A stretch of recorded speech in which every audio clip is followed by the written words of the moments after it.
కూకట్పల్లి సహస్ర హత్య కేసు అందరినీ కలిచివేస్తుంది. మహిళలంతా కూడా ఆగ్రహం వ్యక్తం చేస్తున్నారు. ఒక తల్లికి కడుపు కోత మిగిల్చారు అని చెప్పేసి ఒక అమ్మగా తను తీవ్ర ఆవేదన వ్యక్తం చెందుతుంది. ఒక కూతుర్ని దూరం చేశారు అని చెప్పేసి నిజంగా అమ్మ మీ బాధని ఎవ్వరూ తీర్చలేరు. ఒక మహిళగా నువ్వు పిల్లల్ని పెంచావు, ఈరోజు ఒక తల్లి కడుపు కోతను చూసి నువ్వు తల్లడిల్లిపోతున్నావు, ఏడుస్తున్నావు. నీ ఏడుపును కూడా కంట్రోల్ చేసుకోలేకపోతున్నావు. నీ కళ్ళల్లో ఆ ఆవేదన, ఆ బాధ మొత్తం కూడా కనిపిస్తుంది. ఎంత ఓదార్చినా కూడా నీ బాధ అనేది తీరదు. నీ బాధ అనేది చాలా స్పష్టంగా కనిపిస్తుంది. అసలు నీకు మాటలు కూడా రానటువంటి పరిస్థితి ఉంది. ఏం చెప్తావు? బాధపడుతూ ఏం చెప్తావు? ఏం చెప్పాలి మేడం, మాకు పిల్లగానికి అంది, మాకు పిల్లగానికి ఇవ్వాలి అంతే. ఆ పాపకి ఎలా న్యాయం చేయాలి? ఆ తల్లిదండ్రులకు ఎలా న్యాయం? ఏం న్యాయం చేస్తారు మేడం? ఏం న్యాయం చేస్తారు చెప్పు? తల్లి కూడా ఇప్పుడు మాపో సచ్చేటట్లు ఉంది. ఏం న్యాయం చేస్తారు చెప్పండి? ఏం న్యాయం చేస్తారు? ఒకటే అమ్మాయి, ఒకటే బాబు, మైనర్ పిల్లగాడు. ఏం న్యాయం చేస్తారు మేడం? అంటే ఇప్పుడు మీరు ఒక తల్లిగా ఎంత ఆవేదన చెందుతున్నారో, రెండు కుటుంబాల పరిస్థితి కూడా అంతే. ఒకవైపు కొడుకు జైలుకి వెళ్ళిపోతాడు, మరోవైపు సహస్రాన్ని తల్లిదండ్రులు కోల్పోయారు. మొత్తమే లేదు కదా మేడం, తెలుసా? ఆ బాబా అంటే ఉన్నాడు, ఆయన కంటే అక్క చెల్లెళ్ళు ఉన్నారు మేడం. ఈమెకైతే ఎవరు లేరు కదా. దానికి ఎవరు చూస్తారు చెప్పండి? తండ్రి మీద ఆదాయం పెట్టుడు ఎంతవరకు సాధ్యతం?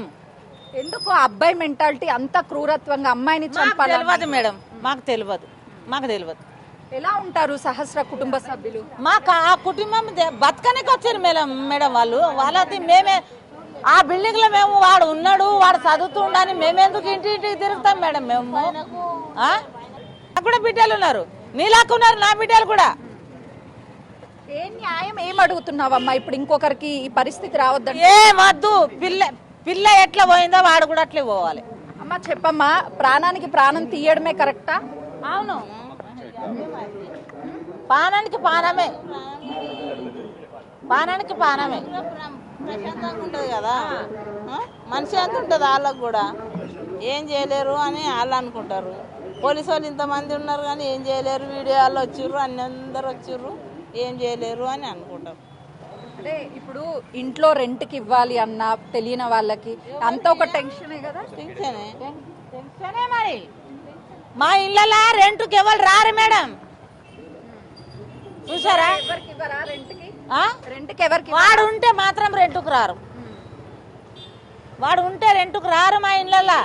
అబ్బాయి చేసినటువంటి తప్పుకి తల్లిదండ్రులను శిక్షించడం కరెక్టేనా? కరెక్టే మరి. వాళ్ళ భయం ఉంటే వీడు ఎందుకు చేస్తాడు చెప్పమ్మా. ఒకవైపు ఇప్పటికే ఆ అబ్బాయిని తీసుకెళ్లిపోయారు, అమ్మాయిని కోల్పోయి కుటుంబం కోలుకోలేనటువంటి పరిస్థితిలో ఉంది. ఆ కుటుంబానికి భరోసా కానీ లేకపోతే వాళ్ళకు ఒక నమ్మకం ఉండాలి అంటే అబ్బాయిని శిక్షించాలా లేకపోతే ఏంటి?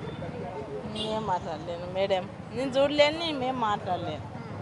అబ్బాయిని చూడలేము.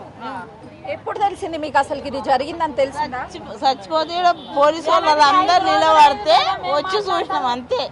అంబులెన్స్ వేసుకొని పోయేటప్పుడు చూసినాం మేము అంతే. ఆ పాపని ఎప్పుడన్నా చూసారా? ఎప్పుడు చూడలేము. ఎందుకు చూస్తాం? స్కూల్ పోతారు. ఎప్పుడు తెలిసింది మీకు అసలు ఇది జరిగిందని తెలిసిందా? చచ్చిపోతే పోలీసు వాళ్ళు అందరు నిలబడితే వచ్చి చూసినాం అంతే. అంబులెన్స్ వేసుకొని పోయేటప్పుడు చూసినాం మేము అంతే. ఆ పాపని ఎప్పుడన్నా చూసారా? ఎప్పుడు చూడలేము. ఎందుకు చూస్తాం? స్కూల్ పోతారు, వస్తారు, ఇంట్లో ఉంటారు. చూస్తున్నాం కదా, స్థానికంగా ఉన్నటువంటి మహిళలు తమ బాధను వ్యక్తం చేస్తున్నారు. అంటే ఒకవైపు ఆవేదన, మరొక వైపు బాధ. ఎందుకంటే ఇక్కడే మేము ఎన్నో సంవత్సరాల నుంచి ఉంటున్నాము, రెంట్ కోసము వచ్చారు. ఇక్కడికి వచ్చిన తర్వాత ఏదో అలా పని చేసుకుంటూ కుటుంబ సభ్యులంతా కూడా బతుకుతూ ఉన్నారు. కానీ ఆ పాపని హత్య చేశారు. అది చాలా దారుణము. ఆ అబ్బాయిని కఠినంగా శిక్షించాలి. ఆ అబ్బాయిని శిక్షించడం చేత కాకపోతే మాకు అప్పచెప్పండి, మేమే శిక్షిస్తాము అని చెప్పేసి ఆ మహిళలు తమ ఆవేదనని బాధని వ్యక్తం చేస్తున్నటువంటి పరిస్థితి నెలకొంది. కెమెరామెన్ పవన్తో సుజాత, కూకట్పల్లి.